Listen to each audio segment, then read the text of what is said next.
नमस्कार। 19वें एशियाई खेलों के इस खास कार्यक्रम में आपका स्वागत है। मैं हूं मुकेश शुक्ला और आज अगले आधे घंटे हम इन तमाम खबरों में विस्तार से चर्चा करेंगे और नजर डालेंगे उन तमाम पहलुओं पर जो आज बनी सुर्खियां। साथ ही साथ एशियन खेलों में भारत को आज 3 स्वर्ण पदक सहित कुल 5 पदक मिले। तीरंदाजी में भारत की पुरुष व महिला कंपाउंड टीम ने लगाया गोल्ड मेडल पर निशाना। वहीं स्क्वॉश में दीपिका और हरिंद्र की जोड़ी ने जीता स्वर्ण। सौरभ घोषाल रजत पदक के साथ रहे विजेता। ये तमाम खबरें रहेंगी विस्तार से, लेकिन बुलेटिन की शुरुआत करने से पहले हम आपको एक अपडेट बता दें। जो आम आदमी पार्टी के सांसद रहे संजय सिंह को प्रवर्तन निदेशालय ने गिरफ्तार कर लिया। उन्हें आज राउस एवेन्यू कोर्ट में पेश किया गया, जहां उन्हें सोमवार तक के लिए ईडी के रिमांड पर भेज दिया गया है। संजय सिंह को दिल्ली उत्पाद शुल्क नीति मामले में उनके आवास पर ईडी की छापेमारी के बाद कल शाम को गिरफ्तार किया गया था। तो इस पर चर्चा जानेंगे और जानकारी के लिए हमारे साथ जुड़ रहे हैं हमारे संवाददाता विकास सारथी। विकास, क्या कुछ जानकारी मिलकर के आई है? कितने दिन की रिमांड दी गई है और क्या कुछ दलील पेश की गई थी ईडी के द्वारा?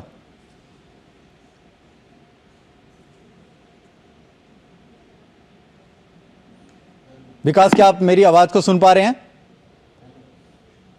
तो आप सीधी तस्वीरें देख सकते हैं। मुकेश, ईडी ने इस मामले में 10 दिन की रिमांड मांगी थी, लेकिन फिलहाल कोर्ट ने उनको 5 दिन के लिए ही ईडी की हिरासत में भेजा है। अब ईडी उनसे पूछताछ करेंगे। यहाँ पर पहली बार अगर कहें कि संजय सिंह का नाम कुछ दिन पहले ही इस मामले में जुड़ा और कल जैसा उनसे पहले पूछताछ की गई और पूछताछ के बाद उन्हें हिरासत में ले लिया गया। आज ईडी ने यह कहा कि बहुत सारे दस्तावेज मिले हैं, इलेक्ट्रॉनिक एविडेंस मिले हैं, मोबाइल फोन संजय सिंह का है उसको उन्होंने जब्त कर दिया है और इसी को लेकर के वो संजय सिंह से इन पर्सन पूछताछ करना चाहते हैं, खास तौर पे उनके फोन में मौजूद कुछ कॉन्टैक्ट्स को लेकर के और उनकी इन लोगों से क्या बातचीत हुई है, क्या ब्यौरा है, इसके बारे में ईडी को पूछताछ करनी है।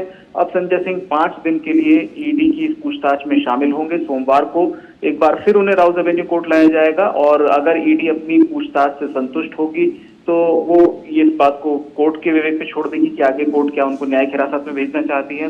इस बीच में हो सकता है कि संजय सिंह की ओर से जमानत के लिए भी याचिका लगाई जाए। तो कुल मिलाकर अब ये जो पूरा आबकारी नीति का मामला था उसमें आम आदमी पार्टी के एक और फंस गए हैं और उनसे ईडी पूछताछ करेगी और इसको लेकर के एक ईडी ने ब्यौरा एक खाका भी कोर्ट को बताया कि उनको किन किन विषयों पर पूछताछ करनी है। खासतौर से जो कोर्ट के अप्रूवर बने हैं दिनेश अरोड़ा, उनका बयान बहुत महत्वपूर्ण रहा है संजय सिंह की गिरफ्तारी में। विकास, कुल मिलाकर के ये देखा जाए तो जो राज्य सरकार है उसकी कहीं ना कहीं मुसीबतें बढ़ती जा रही हैं। मनीष सिसोदिया पहली जेल में है और उनके जो स्वास्थ्य मंत्री हैं वो जेल में हैं। उसके बाद संजय सिंह का जेल पहुंचना ये दिखाता है कि जिस साफ छवि की बात करती थी आम आदमी पार्टी, उनकी वो छवि कहीं ना कहीं धूमिल होती दिखाई दे रही है। जो बेवजह के वो आरोप लगाते थे तमाम लोगों पर, आज कहीं ना कहीं वो उसमें खुद ही घिरते नजर आ रहे हैं। बिल्कुल, दिक्कतें आम आदमी पार्टी के लिए बिल्कुल बड़ी हैं क्योंकि उनके एक और बड़े नेता एक कानूनी जो पूरा मामला है उसमें फंस चुके हैं। और अभी देखें कि आज ही सुप्रीम कोर्ट में भी मनीष सिसोदिया की जमानत याचिका पर भी सुनवाई चल रही थी, जिसमें भी ईडी ने लगातार ये कहा कि ये इस तरह के अपराधों को साबित करने के लिए बहुत गहन पड़ताल चाहिए होती है। इसलिए आज भी उस जमानत का भी ईडी ने विरोध किया और इस बीच में संजय सिंह ईडी की हिरासत में है, गिरफ्त में है। तो जाहिर है ऐसा हो सकता है कि उनको भी लंबा वक्त ईडी के पहले पूछताछ का सामना करना पड़े और फिर न्यायिक हिरासत का भी सामना करना पड़ सकता है, जैसा कि हमने देखा मनीष सिसोदिया के मामले में हो रहा है। बिल्कुल विकास, इस तमाम जानकारी के लिए आपका बहुत बहुत शुक्रिया। कहीं ना कहीं आम आदमी पार्टी की मुसीबतें बढ़ती हुई, उनके एक और नेता इस समय ईडी की हिरासत में हैं।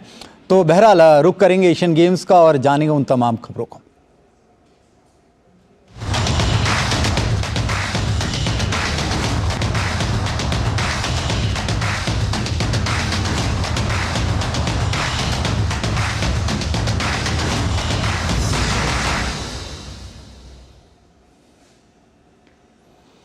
तो एशियाई खेलों में तीरंदाजी में ज्योति सुरेखा, अदिति गोपीचंद और परनीत कौर ने महिला कंपाउंड टीम स्पर्धा में स्वर्ण पदक जीतने में सफलता पाई। भारतीय महिलाओं ने फाइनल में चीनी ताइपे को कड़े संघर्ष में 230-229 से हराकर स्वर्ण पदक अपने नाम किया।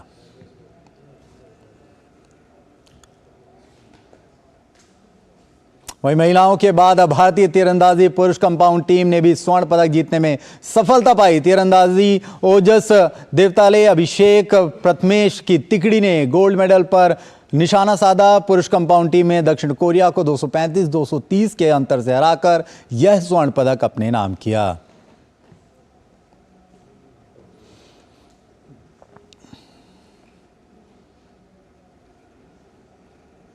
वहीं स्क्वॉश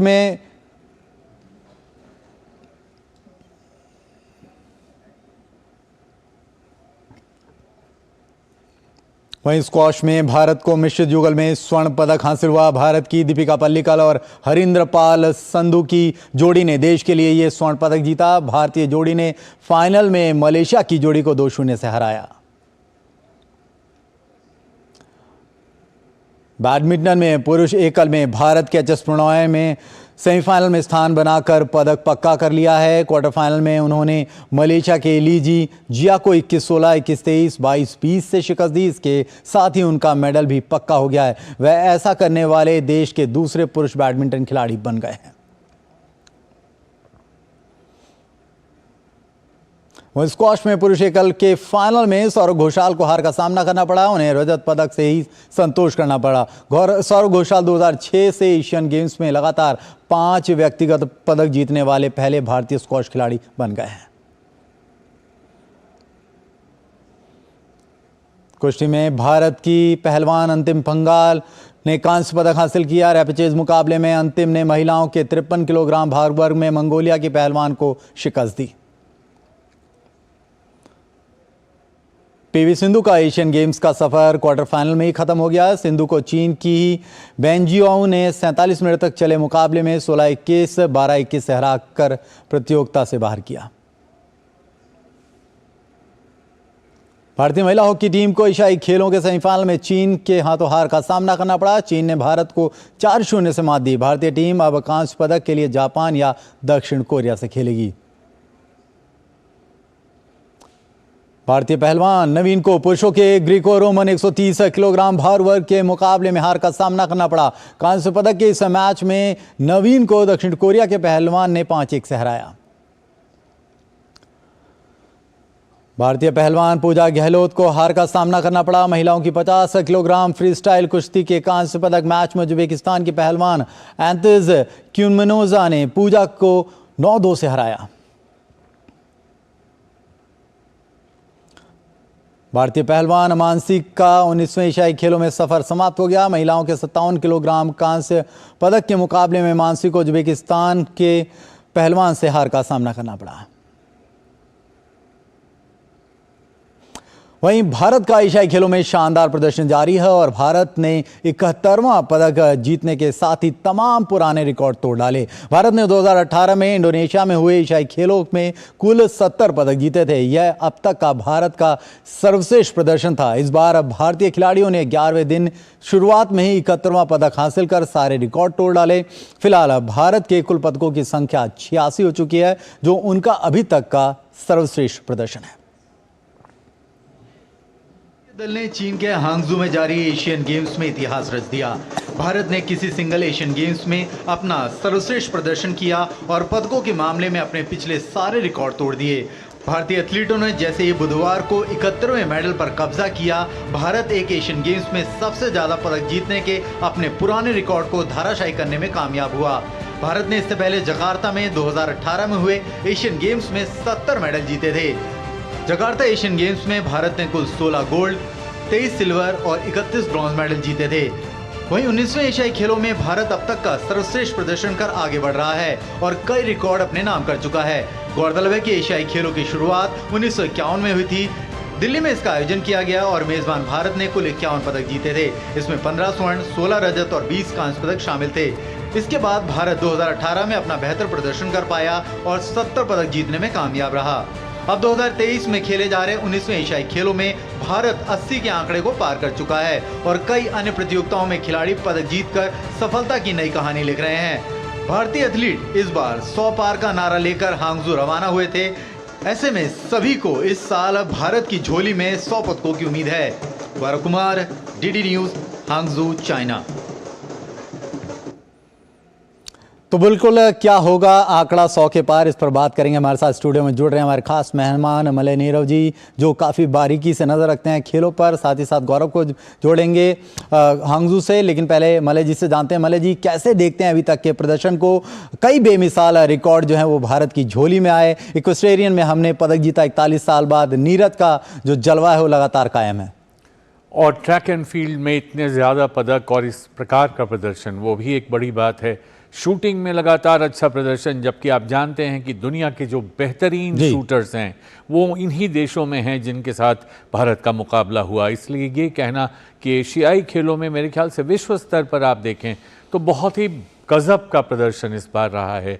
और जिस प्रकार से तैयारी की जाती रही है, खेलों को जिस प्रकार से तरजीह दी गई है पिछले कुछ वर्षों में, उसका नतीजा आप देख रहे हैं और उसका एक इतना सुंदर परिणाम जो आपको देखने को मिल रहा है।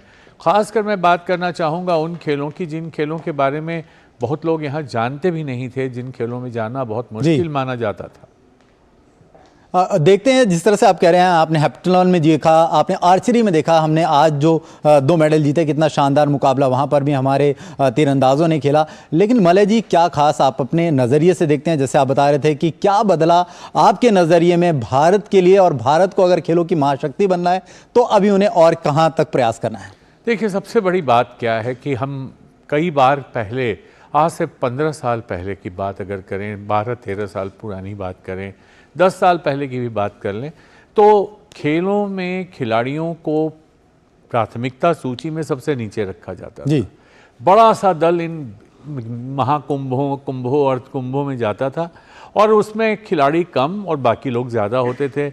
और जो यहाँ के जो एसोसिएशन, संघ, महासंघ थे, उनमें जो लोग काबिज थे वो खेलों को उस तरह का प्रश्रय नहीं दे पा रहे थे, उस तरह का प्रोत्साहन खिलाड़ियों को नहीं दे पा रहे थे जो अब दिया जा रहा है। सबसे बड़ी बात है कि खिलाड़ियों की फिटनेस, खिलाड़ियों की ट्रेनिंग, उनके स्वास्थ्य, उनके पूरी फिटनेस पे ध्यान देना, उनको बेस्ट पॉसिबल कोचिंग, सर्वश्रेष्ठ प्रशिक्षण जो दिया जा सके वो दिया जाना, और जिसको ज़रूरत है विदेश में जाकर ट्रेनिंग कराने की उसको विदेश भेजना। तो जो इस तरह के उदीयमान सितारे हैं उनको कम उम्र में ही उनकी पहचान कर, उनकी प्रतिभा की पहचान कर उनको आगे बढ़ाने की एक पूरी मुहिम शुरू हुई भारत में, जिसमें भारत के प्रधानमंत्री की बड़ी अच्छी भूमिका रही। और उन्होंने खिलाड़ियों के साथ सीधा संपर्क स्थापित किया, जिससे कई खिलाड़ियों को जो ज़रूरतें थी उनके बारे में उनको पता चला। और सरकार ने तब ये नहीं कहा जो पहले कहा जाता था कि ये तो एक स्वायत्त संस्था है, ये इसमें हम कैसे दखलंदाजी कर सकते हैं। जो संभव हुआ वो खिलाड़ियों की। मलय जी, एक चीज़ और इम्पॉर्टेंट आ जाती है, जैसे कि आप बता रहे हैं जो दखलंदाजी थी उन्होंने करी, लेकिन इंफ्रास्ट्रक्चर जो ग्राउंड लेवल पे काम होना था, जो रॉ मटेरियल था उनको कैसे नरिश करना, उनको कैसे लेकर के आना, जिसमें खेलो इंडिया पोडियम जो है, अभी हमने एथलीटों से बात करी, वो उनको बड़ा श्रेय मानते हैं। और हमने खुद ग्राउंड पर जाकर के देखा जिस तरह से का एकोमोडेशन, जिस तरह का पूरा माहौल तैयार करके दिया गया, कहीं ना कहीं उनके अंदर से इंटरनेशनल एरेना में खेलने का जो फोबिया था वो निकाला गया और उसका जीता जागता नमूना आप सभी के सामने है। इसमें कोई शक नहीं। देखिए, जिस प्रकार से प्रशिक्षण दिया जाना चाहिए उस प्रकार से दिया गया। न सिर्फ कोचेस दिए गए, बल्कि जो पूरी एक आधारभूत व्यवस्था होती है, इंफ्रास्ट्रक्चर होता है, उसको इम्प्रूव किया गया। एक ज़माना था जब भारत में, अगर हम हॉकी की बात कर लें तो 2-4 एस्ट्रो टर्फ होते थे, कोई यहाँ खेलने जाता था, वहाँ खेलने जाता था। जो भी खेल हैं उनमें जो नए उपकरण आए उनको प्रोवाइड करना। मुझे याद है कि भारतीय जो निशानेबाज थे उनको प्रॉपर आर्म्स एंड एम्यूनिशंस नहीं मिल पाते थे, वो निशाना नहीं साध पाते थे। तो उस तरह से भी आप किसी की बंदूक फंस गई, ना चल पाई, उसके पास दूसरी बंदूक नहीं थी और उसने गंवा दिया। तो इस तरह की जो चीज़ थी, खेलों को प्राथमिकता ही नहीं, खिलाड़ियों की समस्याओं को समझकर उनके लिए प्रॉपर इंफ्रास्ट्रक्चर, प्रॉपर खाने पीने की व्यवस्था। मुझे ये भी याद है कि सोनीपत में एक बार कुश्ती का कैंप लगा था, कोई 12-13 साल पुरानी बात है, और उसमें पीने का साफ पानी नहीं था। आधे से ज़्यादा खिलाड़ी बीमार हो गए थे वहाँ। मतलब जी ये बिल्कुल से कहा, जो इंफ्रास्ट्रक्चर था पहले जो उतना इंपॉर्टेंट नहीं रहा क्योंकि उन्होंने ध्यान नहीं दिया, अब जो लेवल है, जो स्टैंडर्ड बढ़ा है। लेकिन जो खेल आप कह रहे हैं, जैसे जैवलिन में नीरज को उसका जनक आ गया, कल एक इंटरव्यू उनका मैं सुन रहा था जहां पर किशोर जैना उनके साथ कंपीट करते हैं, सिल्वर लेते हैं। वो कह रहे थे कि अपने कंपेयर जो उनके प्रतिद्वंदी हैं उनको लेकर के साथ साथ चलना, साथ ही साथ अपने टीममेट्स को आगे लेकर के जाना, एक कहीं ना कहीं दिखाता है जज्बा कि अपने साथ साथ जो अपनी यंग ब्रिगेड है उसका भी मनोबल नहीं तोड़ना। और साथ साथ वो कई और एरेनास में भी मिल रहे थे, कई खिलाड़ियों का मनोबल बढ़ा रहे थे, उनके साथ उनके कई फोटोज भी सामने आए। तो ये दिखाता है कि आप वाकई में चैंपियन हैं, आप जिस दिल के साथ खेलते हैं, जिस जज्बे के साथ खेलते हैं। और आप देखिए उन्होंने वर्ल्ड चैंपियनशिप में गोल्ड, फिर डायमंड लीग में सिल्वर, यानी दिखा रहे हैं कि वो एक डिटर्मिनेशन के साथ खेल रहे हैं पेरिस तक के जाने के लिए। देखिए, जब चोटी पर पहुंचता है खिलाड़ी तो वो अपने आने वाली पीढ़ियों के लिए एक उदाहरण बनकर सामने आता है। आज सन 1982 में सैयद मोदी को एक पदक मिला था एशियाई खेलों में बैडमिंटन में जी। आज अगर आप देखें बैडमिंटन में जिस तरह से प्रणॉय ने जीत हासिल की है, उनकी पट्टी बंधी हुई थी, उनके कलेजे में पीछे बहुत भयंकर दर्द था। जिस प्रकार की स्थिति में वो लड़े, जो जज्बा उन्होंने दिखाया, और एक पंक्ति पूरी तैयार है आने वाले युग में नए खिलाड़ियों की। तो ये नीरज के बाद, किशोर जैना के बाद खत्म नहीं हो रही है कहानी, पेरिस बढ़ रही है। ये अभी और भी इसमें कई नाम जुड़ेंगे। तो ये जो खिलाड़ी चोटी पर पहुंचते हैं, जो अपने चरमोत्कर्ष पर पहुंचते हैं जब, तो एक नीचे की जो पीढ़ी है उसके लिए प्रेरणा के स्रोत के रूप में सामने आते हैं। और इसमें भी भारत का काफ़ी विकास हुआ है, भारतीय खेलों का काफ़ी विकास हुआ है। गौरव से भी बात कर लेते हैं, हमारे साथ चाइना हांगजू से जुड़ रहे हैं ग्राउंड जीरो से सीधे गौरव, आप लगातार इतिहास के गवाह बनते जा रहे हैं। भारत ने तमाम रिकॉर्ड तोड़ दिए हैं जिनका कल हम जिक्र कर रहे थे। आज ये आंकड़ा जो है वो मेडल्स का 86 पहुंच चुका है। कैसे देखते हैं, क्या अब वो जो 14 मेडल्स जिनकी हमें जरूरत है, क्या होगा आंकड़ा 100 के पार?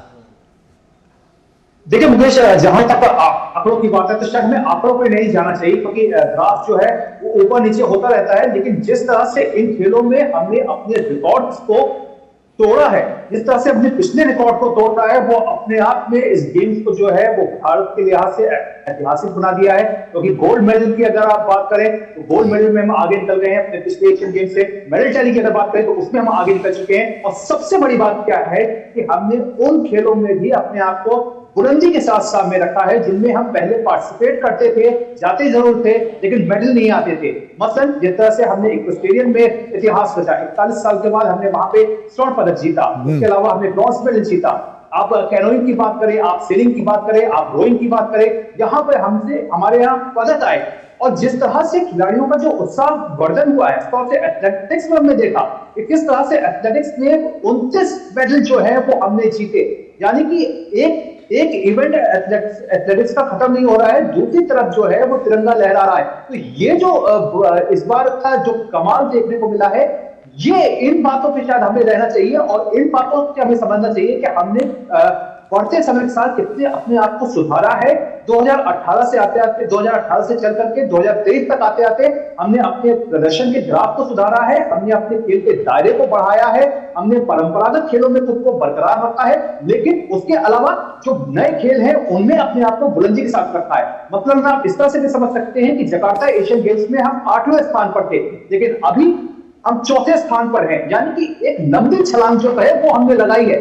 आंकड़ों की जादूगरी केवल एक जादूगरी होती है, शायद मेडल्स ऊपर भी हो सकते हैं, नीचे भी हो सकते हैं, लेकिन आप अपने सफर को किस तरह से आगे बढ़ा रहे हैं ये बहुत इंपॉर्टेंट। गौरव, लेकिन आप वहां पर हैं, आपने स्टोरीज फाइल करी, कुछ ऐसे खिलाड़ियों की कहानी बताई जो मजदूरी करते करते यहां तक पहुंचे, जिन्होंने अपने हौसले को टूटने दिया, सरकार ने उनकी पूरी मदद करी। कैसे देखते हैं उन तमाम बेमिसाल सितारों को? अगर हम पारुल चौधरी की बात करें, किस तरह से 3000 के बाद 5000 में मेडल जीती हैं, फार्मर बैकग्राउंड से आती हैं, तो बुनियादी सुविधाएं उनके पास कम थी, घरों में उनके मेरठ में ऐसे ट्रैक नहीं है जिस पर वो दौड़ पाए, लेकिन आज उनके पास इस मंच से काफी कुछ है, एशियन गेम्स से वो काफी कुछ लेके जा रही हैं।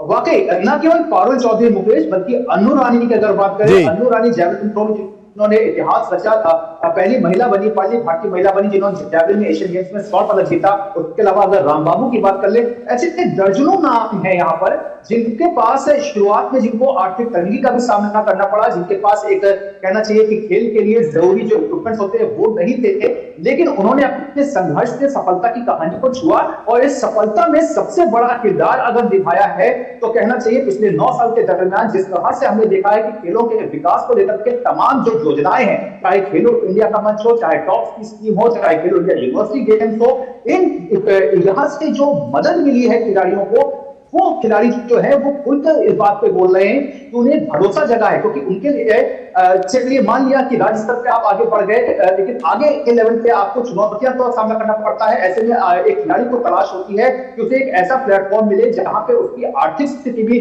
बनी रहे, आर्थिक तौर पर भी वो मजबूत खुद को महसूस कर सके, साथ ही साथ खेल में जो इक्विपमेंट्स है, जो इन्वॉल्वमेंट है, जिस तरह की ट्रेनिंग है, जो मेंटल कंडीशनिंग की कोचिंग की ट्रेनिंग है, वो सब उसे मिल सके। तो ये सब सारी जो फैसिलिटीज हुई है वो कहीं ना कहीं पिछले 9 साल के दरमियान बिल्कुल गौरव, इस तरह से देश में बहुत ज्यादा विकसित हुई है। बिल्कुल, इसका एक पूर्ण लाभ जो है वो कहीं ना कहीं मलय जी, आप भी कितनी गौरव की बात से इत्तेफाक रखते हैं जो ये कह रहे हैं कि बुनियादी सुविधाओं में जो बढ़ोतरी हुई है, टॉप्स का फायदा हुआ है, साई ने जिस तरह से यहाँ पर साइंस एंड टेक्नोलॉजी का इस्तेमाल किया और वो तमाम जो चेहरे हैं जो कहीं गुमनामी की जिंदगी में थे, आज उनको एक पहचान मिल रही है और वो चमक बन करके देश का नाम रोशन कर रहे हैं।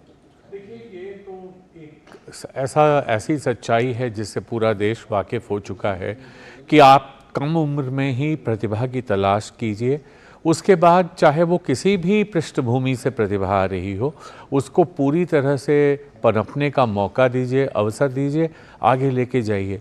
राम बाबू के पिता के बारे में हम सब ने पढ़ा है, कितने खिलाड़ियों के बारे में पढ़ा है, तो उनके लिए अगर जो उनकी आर्थिक स्थिति है, उनकी ट्रेनिंग में वो बाधक नहीं सिद्ध हो, इसके लिए सरकार ने न सिर्फ उन्हें सारी सुविधाएं दी बल्कि प्लेटफॉर्म भी दिया जहां वो अपने आप को, अपनी प्रतिभा को दुनिया के सामने रख सकें और एक प्रतियोगितात्मक जो होता है प्रतियोगिता में जाकर अपने खेल का प्रदर्शन कर सकें। इसका पूरा लाभ मिला है। और लाभ का एक और है, शायद मुकेश आपने देखा हो कि जब पहले हमारा पदक तालिका पे आप नज़र डालते तो आपको रजत पदक और कांस्य पदक के बीच एक बड़ा अंतर दिखाई देता, और आज अगर आप देखें तो 32-33 के आसपास रजत पदक भी है और कांस्य पदक भी हैं। ये एक ऐसी चीज़ है, एक ऐसा आंकड़ा मैं आपको बता रहा हूँ जिससे ये सिद्ध होता है कि बस पीछे वाला ये कह रहा है कि तुम करोगे कल, चलो मैं आज करता हूँ, हर मुसीबत को नज़रअंदाज करता हूँ।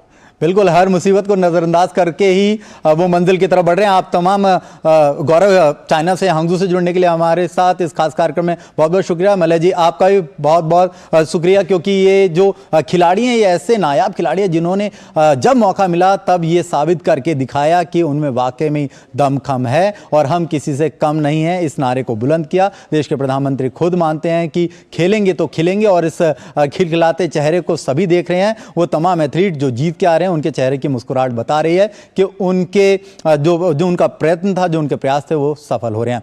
तो इस खास कार्यक्रम में फिलहाल इतना ही। हमारी पूरी स्पोर्ट्स टीम को दीजिए इजाजत। नमस्कार। तो चलते हैं इस खास कार्यक्रम के साथ, हमें दीजिए इजाजत। नमस्कार।